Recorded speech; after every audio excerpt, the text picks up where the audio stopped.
much pressure is he under going from 1 to 10? Of course, a lot to consider here coming off a Super Bowl loss. Okay.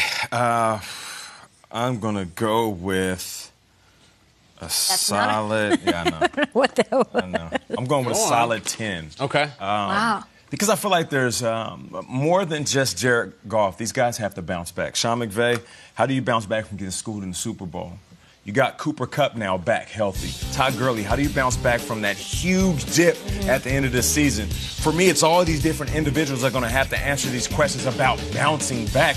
And even Jared Goff himself trailed off a little bit towards the end of the year with production, touchdowns versus interceptions. So I'm going with 10. I do feel, because I oftentimes talk about the Super Bowl hangover. I never went to the Super Bowl, but I am very familiar with the Super Bowl losing team coming back and struggling to become relevant again, not good again. So Jared Goff, it's at a 10, man.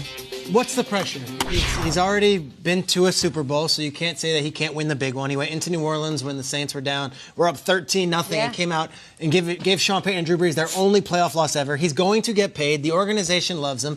The fans believe in him.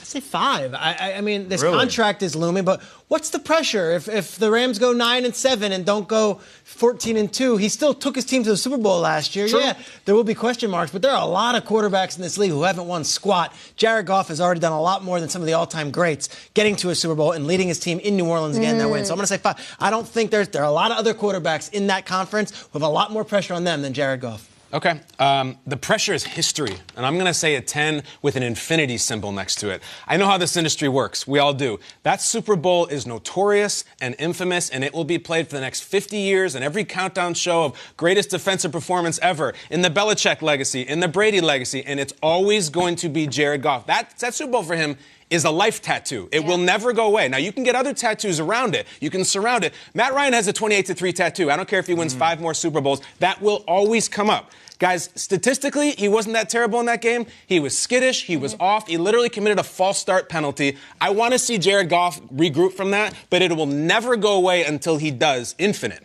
And this year, the roster is so loaded, Triggs, that even if it's not him that doesn't get them, or if he doesn't mess up and he's a lot better than what he looked like even in the Super Bowl, the perception will come on him. It'll be on his shoulders, Always. Right? Quarterback. So I'm curious to see what Triggs thinks about the rest of this division and how much pressure they're facing.